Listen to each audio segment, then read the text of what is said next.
Fala galera, beleza? Eu sou o professor Araújo, esse é o Física Faz Sentido e nesse vídeo a gente vai resolver o exercício 13 da prova de Física da segunda fase da Unicamp 2022. Vamos lá, acompanha aqui comigo. Recentemente, os arqueólogos do Reino Unido apresentaram novas evidências sobre a origem do Círculo de Pedras de Stonehenge na Grã-Bretanha. Testes geoquímicos indicam que a maioria dos monumentos megalíticos compartilham uma origem comum a cerca de 25 quilômetros de distância, enquanto as pedras azuis menores podem ter sido trazidas de outro monumento que foi desmontado e movido 280 quilômetros. Observe o conjunto de pedras mostrado na figura A. Considere que a pedra na horizontal está em equilíbrio estático, sustentada pelas duas pedras verticais de mesma altura. A pedra horizontal é homogênea, estando sua massa uniformemente distribuída ao longo do seu comprimento L igual a 4 metros. A força vertical F1, indicada na figura A, tem módulo de 9 vezes 10 elevado a 4 newtons. Deixa eu já grifar aqui o módulo da força F1 e o comprimento da pedra. Suponha que uma das pedras verticais se rompa, gerando imediatamente após a ruptura o diagrama de forças mostrado na figura B. Na situação da figura A força-peso que age no centro de massa da pedra horizontal produz um torque com módulo TP em relação ao ponto O.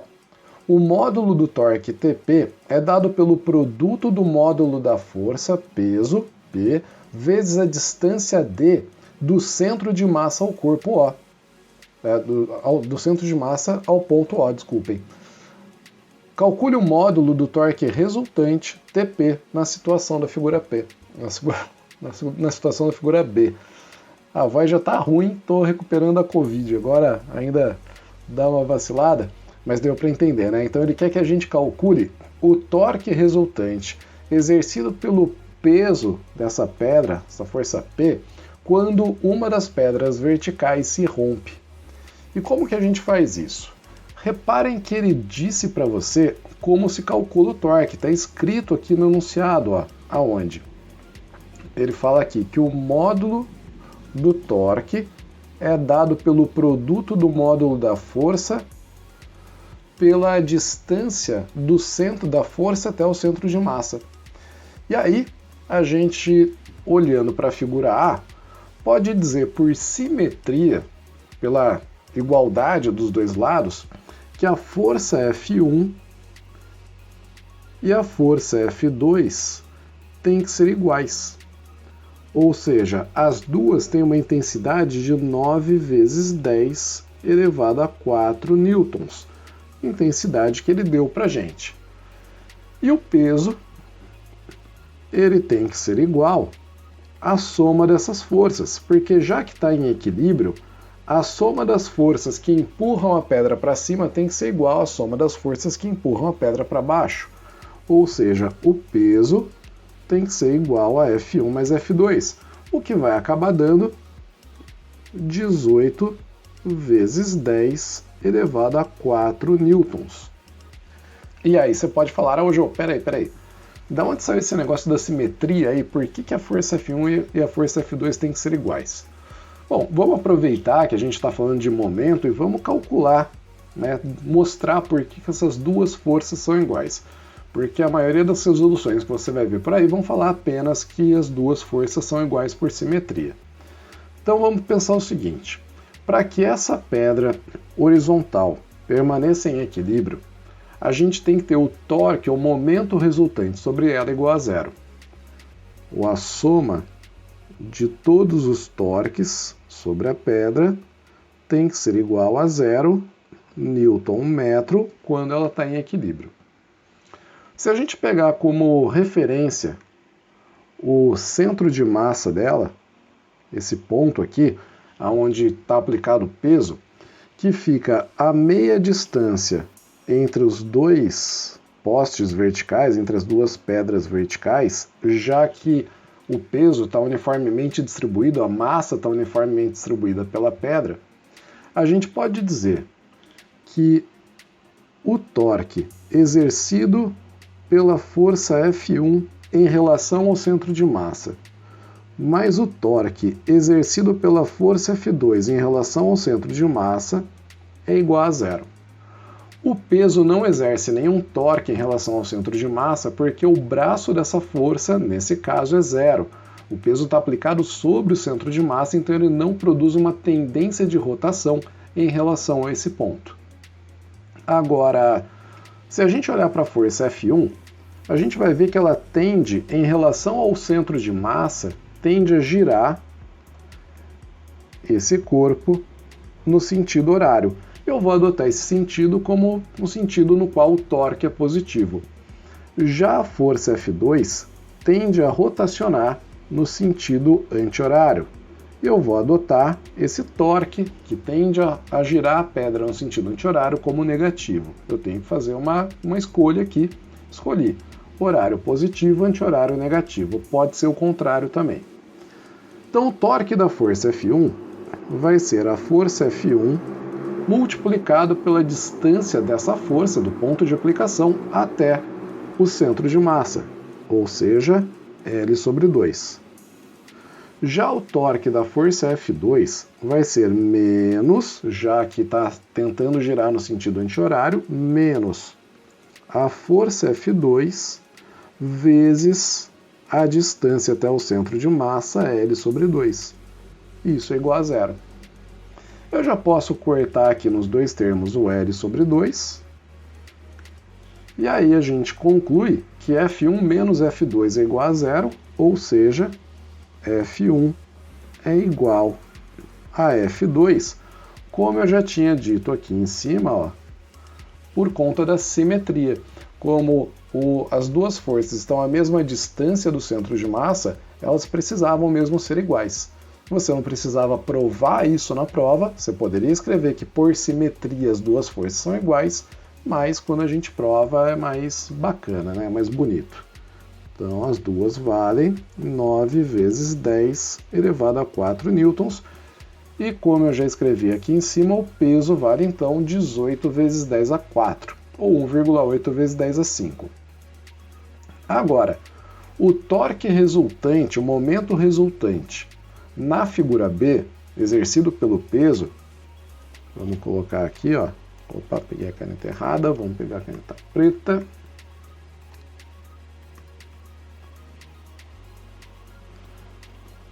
Ele vai ser igual ao peso multiplicado pela distância D. E aí a gente tem 18 vezes 10 elevado a 4 multiplicado pela distância D. Essa distância D é metade do comprimento da pedra. Também é L sobre 2, ou seja, 2 metros, já que a pedra tem 4 metros de comprimento.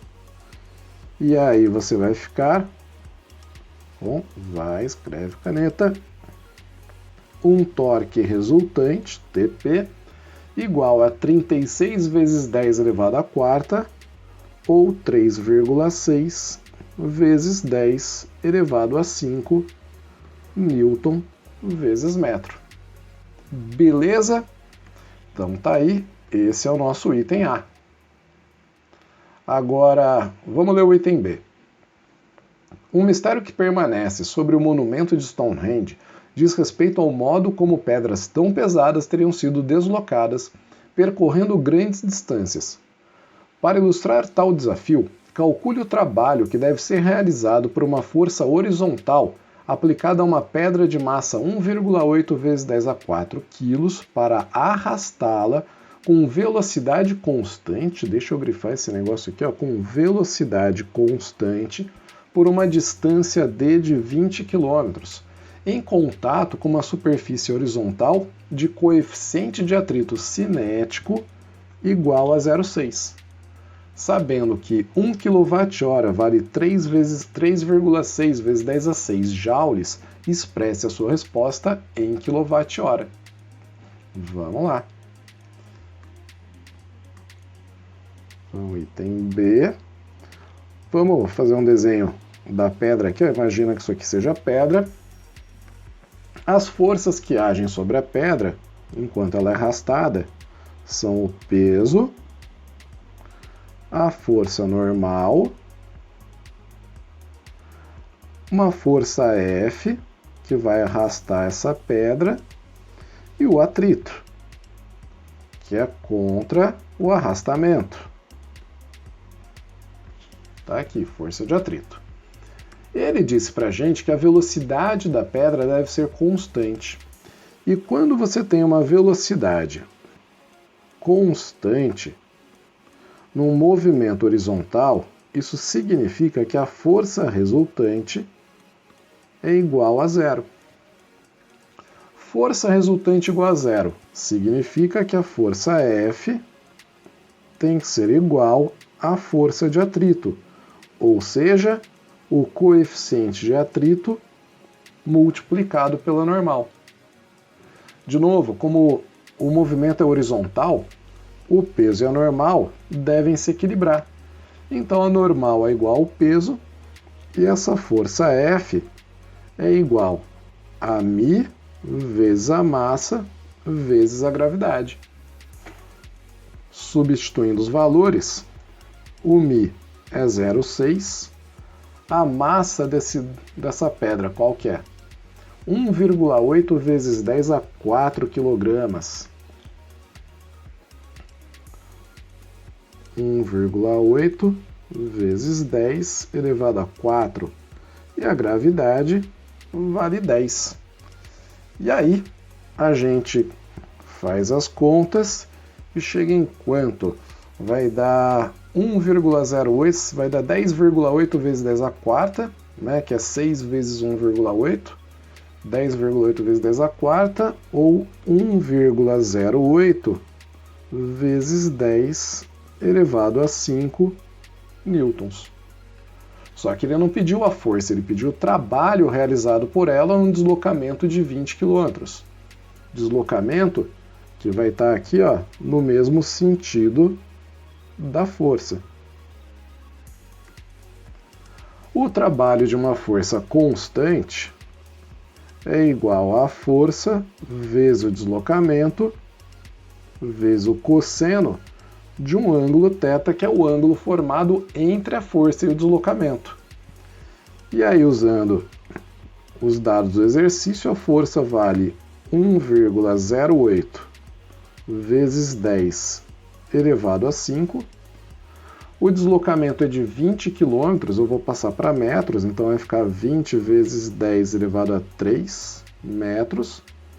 E o ângulo formado entre o deslocamento e a força é zero, então fica cosseno de zero, que vale 1.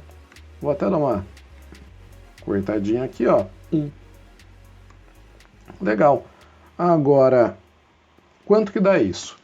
1,08 vezes 2 dá 2,16 vezes 20, 21,6. Então a gente tem 21,6 vezes 10 elevado a 8 joules. Mas lembrem-se, ele pediu a resposta em kWh. Olha aqui, ó, expresse sua resposta em kWh. Como ele disse que 1 kWh equivale a 3,6 vezes 10 a 6 joules, eu tenho que dividir esse resultado por 3,6 vezes 10 a sexta. Então, o trabalho em kWh, que é uma unidade de energia, né, geralmente usada na eletricidade, mas pode ser usada em outros contextos também, é 21,6 vezes 10 a 8, dividido por 3,6 vezes 10 a sexta, o que vai dar 6 vezes 10 a 2, ou 600 kWh. Tá aí. Então, é uma bela quantidade de energia, é mais do que uma residência usa por mês, geralmente. Então, a quantidade bacana de energia considerável para se arrastar as pedras. Certinho, galera? Então, tá feito esse exercício. Vamos dar um sorriso aqui.